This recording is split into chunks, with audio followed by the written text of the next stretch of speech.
Kolejna sprawa, tak jak już sobie pokazywaliśmy na początku tego filmu, wszystkie te warianty, gdzie można się pomylić, jak się myli, tak samo można by spróbować sobie tutaj przy ścianie właśnie poćwiczyć to, jak te stopy rzeczywiście nam powinny pracować. Czyli po prostu powinny być postawione paluszkami do góry, jak najbardziej, i najlepiej będzie na samym początku po prostu powiedzieć, że one są cały czas postawione palcami do góry. W późniejszych etapach ja mam takie przyzwyczajenie z treningu sportowego, też można się z tym zgadzać, bądź też nie. Ja, jak płynę żabką, to postawienie palcy do góry robię tylko i wyłącznie w tej fazie końcowej podwodnej, czyli w tej fazie ostatecznego kopnięcia. Cały etap, czyli moment wyleżenia i moment przyciągnięcia pięć podpośladki, mam w pozycji palce obciągnięte w dół. Tak się nauczyłem, tak pływałem na treningach. U mnie się to sprawdza, daje to takie poczucie, że ta faza wyleżenia jest z palcami postawionymi w dół, więc jest ona lepsza niżeli z palcami do góry. Oczywiście to trwa bardzo, bardzo krótko. Tutaj tego nie zauważymy, bo chciałem od początku, żeby było widoczne, żeby były widoczne palce zadarte ku górze. Natomiast w tej fazie tu wyleżenia one śmiało mogły być obciągnięte, przyciągnięte piętami do pośladków i w ostatniej fazie postawione do góry. Tak według mnie można robić i tak według mnie to też działa. Także to śmiało też można sobie poćwiczyć przy ścianie. Kolejna sprawa, jeśli chodzi o tą naukę nóg do żabki, jest wzięcie deski i spróbowanie popłynąć z nią samych nóg do żabki. Proszę zwrócić uwagę, że tutaj jestem znacznie przechylony w tą stronę, tylko i wyłącznie dlatego, że jest to wprowadzenie do chodzenia żabkarskiego, który zaraz sobie pokażemy, które w początkowej fazie jak najbardziej sprawi, że powinniśmy dość szybko opanować nogi do żabki, z tego względu, że mając tą pozycję, czujemy się na pewno bardzo bezpiecznie. Nie mamy tutaj do czynienia z problemem tonących bioder, bo po prostu w założeniu ćwiczenia te biodra nam muszą utonąć i staramy się tylko i wyłącznie pracować nogami pod wodą, przez co cały czas też czujemy ten opór. Nie ma tutaj sytuacji, gdzie po wykonaniu kopnięcia pięty nam zaczną wychodzić do góry nad wodę.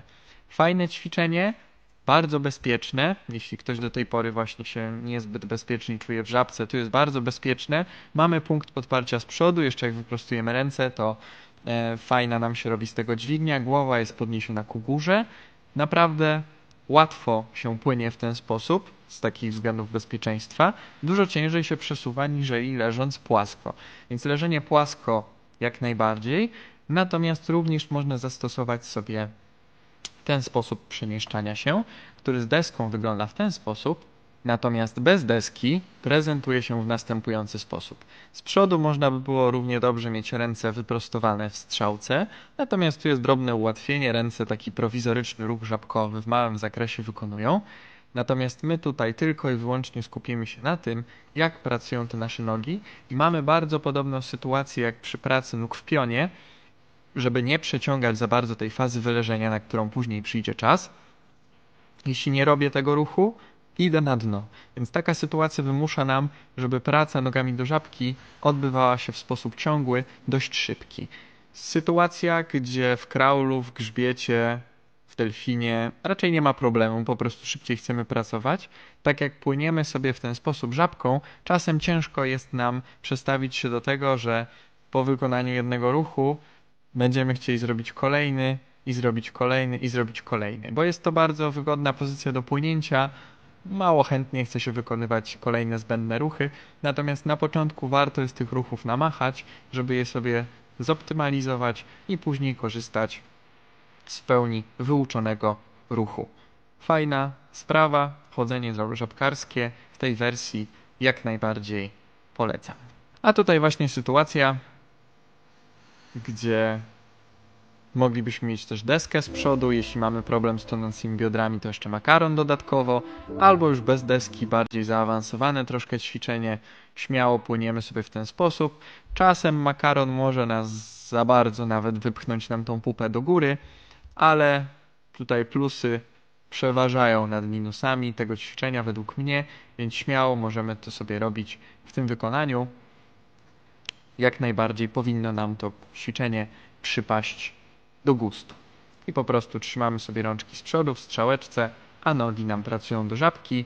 Możemy się tylko i wyłącznie skupić na tym, jak te stopy są prowadzone, czy są zadarte do góry, czy obciągnięte do dołu, czy w momencie jak przyciągamy pięty do pośladków, za bardzo nam nie uciekają od siebie kolana, więc trzeba jak najbardziej tego pilnować.